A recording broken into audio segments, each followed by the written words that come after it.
ان کے اونٹ پکڑ لیے انہوں نے، 200 کے قریب اونٹ تھے۔ تو عبد المطلب گئے ابرہ سے بات کرنے کے لیے، بڑے وجیح تھے۔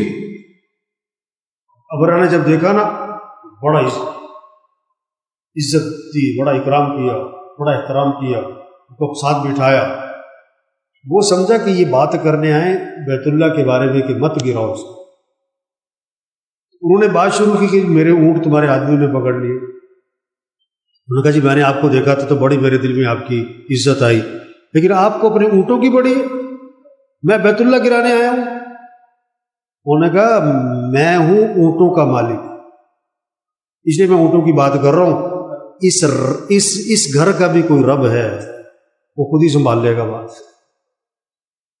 اللہ خود ہی نہیں پڑھ لے گا تیرے سے، میں تو اونٹوں کا مالک ہوں، میں تو اس کی بات کروں گا۔ تو جب وہ گیا ہاتھیوں کا لشکر لے کے آیا، اللہ نے کیا بھیجا؟ مقابلے پہ ہاتھی بھیج دیے؟ مقابلے پہ اللہ نے فرشتے بھیج دیے؟ نہیں، چھوٹے چھوٹے سے پرندے، اور ان کے منہ اور چونچوں میں کیا دی؟ کنکریاں، چھوٹی چھوٹی، جو دور سے نظر بھی نہ آئے۔ ہاں، کیونکہ مشینوں کا دور نہیں تھا نا، وہ چیز بھیجی جو آنکھوں سے نظر آ سکتی تھی۔ اور اللہ قرآن میں نقشہ کھینچتے ہیں، أَلَمْ تَرَ كَيْفَ فَعَلَ رَبُّكَ بِأَصْحَابِ الْفِيلِ، کیا تو دیکھتا نہیں ہے ہاتھی والوں کے ساتھ اللہ نے کیا کیا ہے؟ نقشہ کیا کھینچا؟ فَجَعَلَهُمْ كَعَصْفٍ مَأْكُولٍ، ایسا بنا دیا جیسے بھوسا اور کھایا ہوا، جس کو جانور چبا دے اس بھوسے کی، تو ویسی بھوسا ویسے ہی بھوسا ہے، اس میں کوئی جان نہیں، اور جب جانور اس کو چبا دے پکڑ کے، اس میں کیا رہ گیا؟ تو ہاتھیوں والے لشکر کو اللہ نے ایسے توڑ کے رکھ دیا۔ آج مشینوں کا دور ہے، اللہ نے وہ چیز بھیجی جو آنکھوں سے نظر بھی نہیں آتی۔ ہاں، انسان کمزور ہے۔ دیکھو گاڑی میں نا بعض دفعہ ہوا کم ہو جاتی ہے، ٹائروں میں نا ہوا بھرتے، اور بعض دفعہ ہوا کیا ہو جاتی ہے؟ کیا ہو جاتی؟ زیادہ بھی ہو جاتی ہے نا، پھر ہوا نکالتے ہیں۔ تو بندوں میں ہوا زیادہ ہو جائے تو اللہ اس پر حالات بھیجتے تاکہ ہوا نکل جائے۔ ہم کچھ بھی نہیں ہیں، ہم کچھ بھی نہیں ہیں، ہم تو کمزور ہیں۔ طاقتور کون ہے؟ اللہ ہے۔ ہاں، ہم کس کے محتاج ہیں؟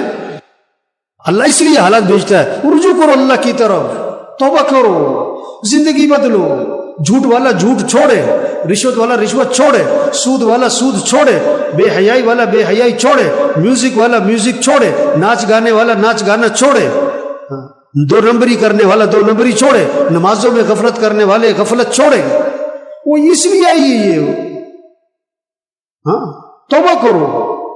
وَلَقَدْ أَرْسَلْنَا إِلَىٰ أُمَمٍ مِّن قَبْلِكَ فَأَخَذْنَاهُمْ بِالْبَأْسَاءِ وَالضَّرَّاءِ لَعَلَّهُمْ يَتَضَرَّعُونَ۔ پہلے قوموں کی طرف انبیاء کو بھیجا، انبیاء نے سمجھایا، یہ کرو یہ مت کرو، یہ صحیح یہ غلط، یہ اچھا ہے یہ برا ہے، اس سے اللہ راضی ہوتا ہے اس سے اللہ ناراض ہوتا ہے۔ انبیاء نے سمجھایا، جب لوگ نہ سمجھے، انبیاء کی بات کو نہ مانا، تو اللہ فرماتے ہیں ہم نے ان کو پکڑا۔ کس سے؟ پریشانیوں سے، بیماریوں سے ہم نے پکڑا ان کو۔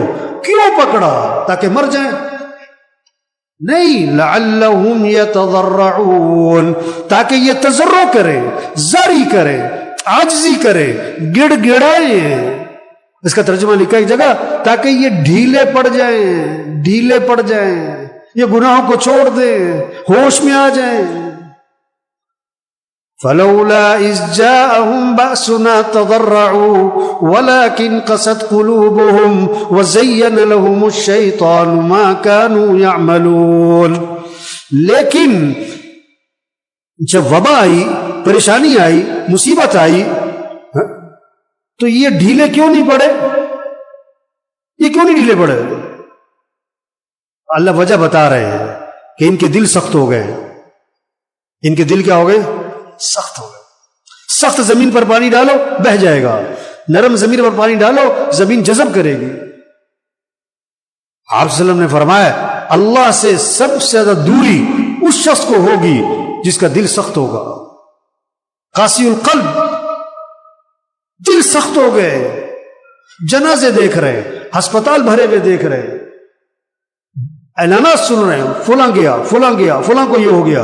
اتنے حالات دیکھ کر جھوٹ بولنے والا جھوٹ بولو بھائی، جھوٹ بولنے والا جھوٹ، گالی دینے والا گالی دینا، جو نماز نہیں پڑھتا نہیں پڑھتا، جو سود میں مبتلا ہے مبتلا ہے، جو رشوت لے رہا ہے لے رہا ہے، جس نے بہنوں کو حق نہیں دیا نہیں دے رہا.